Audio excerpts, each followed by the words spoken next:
I was born in April of 2005, and the first memory I have is of me in a car being driven home when I was around 3 to 4 years old.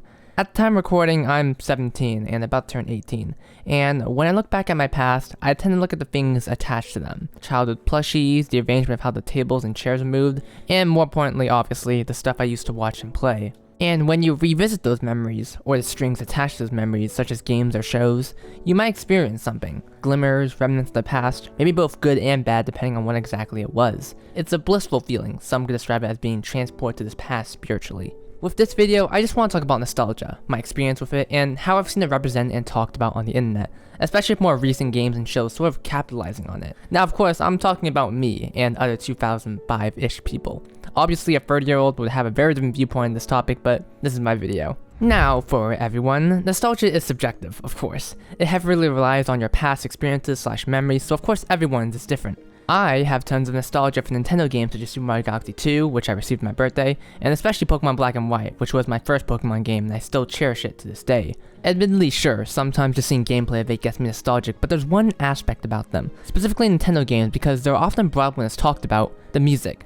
There's so much that music can do with your emotions, and there's something about Nintendo games that hit every emotional spot in your heart and brain. Combine that with memories of the past, and you just sort of sit there remembering those times. Even games I haven't even played in my life still hit a string just because of the music, like whether Free or even Undertale. Now I'm sure there's a music theory video on YouTube going over what notes actually hit the heart, mentally I stress, not physically, but I don't know zilch about music, so all I'm gonna say is that it tugs my heartstrings. This isn't exclusive to Nintendo music of course, because I just mentioned Undertale, but Minecraft is also known for its nostalgic music, especially for these past few years regardless of how old you are. I used to have many memories with the Xbox 360 version of Minecraft, and just recently I was actually able to transfer one of my favorite worlds from there to the PC version. Here it is, it's based on one of the tutorial worlds, and I built a roller coaster around the entire map, just building it for hours and hours when I was younger, and writing and have the Minecraft music play, it's peaceful.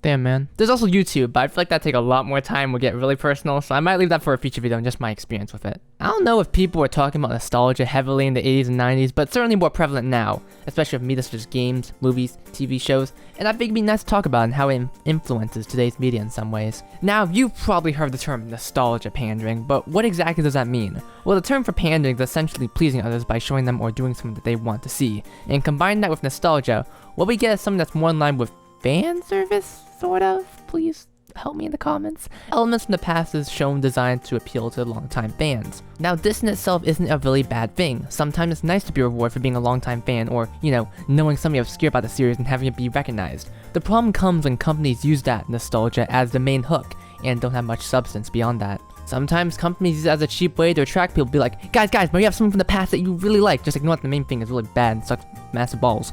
There are obviously some good and bad examples of how to use nostalgia. Just to go off some quick bullet point examples. Red and Blue and Sun and Moon, Sonic Mania as a whole really, Mario Odyssey, those are good examples of it. A lot of these games are either anniversary titles or titles to celebrate the game series as a whole, filled with references to the past in some way, shape, or form. Now when it comes to bad nostalgia pandering, it's usually in the form of holy crap our product is so bad, but here's stuff from the past to remind me of the good times so you can excuse our bad product. I don't have a full definition of this because I'm stupid, but something along the lines of referencing or reusing past elements out of laziness or to reignite past feelings. I know I stated Sonic to be a good example, but I don't think anyone can deny that a lot of the recent games have relied on past elements. It doesn't help that some of the most acclaimed ones are also anniversary titles. Why does Sonic keep celebrating every 5 years instead of 10? It makes these type of games seem so much more frequent than they actually are. I want to bring up reboots because it sort of falls in the same line as the whole nostalgia thing the media has sort of been gravitating to recently. Either be reboots to classic 90s shows or continuations of series that were popular in the past, a lot of them take advantage of it being an old classic piece of media. Now, disregarding individual opinions on these because some of these are pretty good and some of these are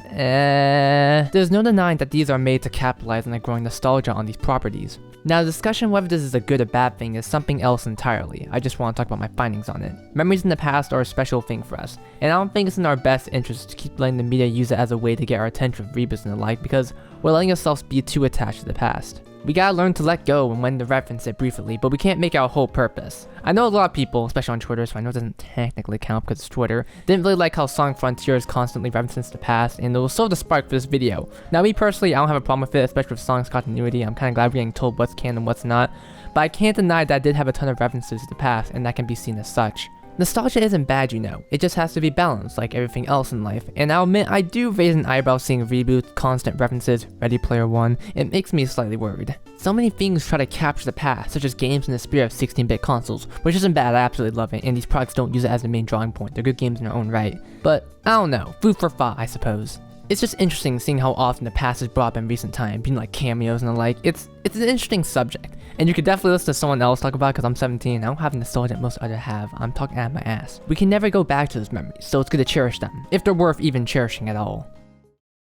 Now that we're reaching the end of the video, let me just say some random things that get my nostalgia going. Minecraft, that's not one. Terraria, I love Terraria. Remember the duplication glitch and like Red's wings and all that stuff? Like you use a dirt block and duplication glitch, we had like 2 people in that split screen mode. That was a good time. I was gonna talk about the Street Pass games, but I mean Street Pass games are also pretty nostalgic. I'm just going off my ass here. You don't need to listen to this.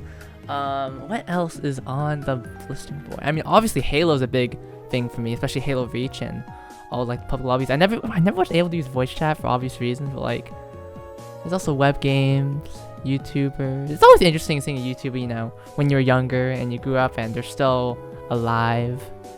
That sounds really weird. Some YouTubers have died. I'm definitely not gonna say that. Okay, fuck.